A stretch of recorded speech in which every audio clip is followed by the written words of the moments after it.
वक्फ संशोधन कानून पर केंद्र सरकार ने शुक्रवार को सुप्रीम कोर्ट में हलफनामा दाखिल किया। केंद्र ने कहा कि वक्फ मुसलमानों की कोई धार्मिक संस्था नहीं बल्कि वैधानिक निकाय है। केंद्र ने वक्फ की वैधता के खिलाफ दायर सभी याचिकाएं खारिज करने की मांग की। केंद्र ने कहा अदालतें वैधानिक प्रावधान पर रोक नहीं लगा सकती, संवैधानिक वैधता की समीक्षा कर सकती हैं और निर्णय दे सकती हैं।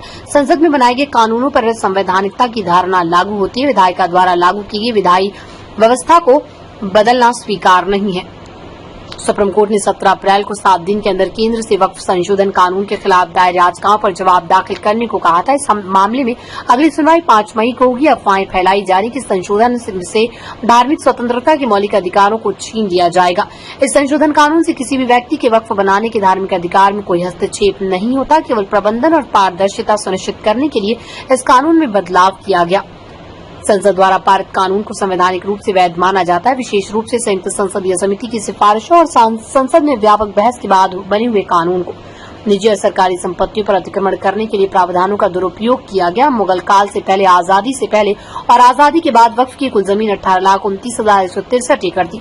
चौंकाने वाली बात यह है कि 2013 के बाद वक्फ भूमि में 20,92,72,536 एकड़ की वृद्धि हुई। वक्फ संशोधन अधिनियम 2025 वैध विधायी शक्ति का वैध प्रयोग है। सुप्रीम कोर्ट ने केंद्र से वक्फ संशोधन कानून के खिलाफ दायर याचिकाओं पर जवाब मांगा था।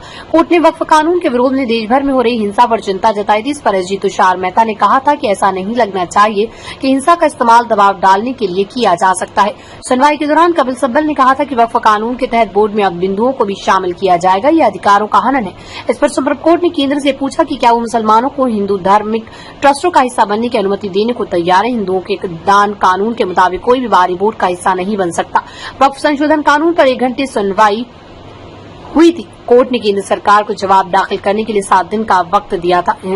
कोर्ट ने कहा था कानून के खिलाफ दायर 70 से ज्यादा याचिकाओं की जगह सिर्फ 5 याचिकाएं दायर की जाए और उन पर सुनवाई होगी। सुनवाई 5 मई को होगी।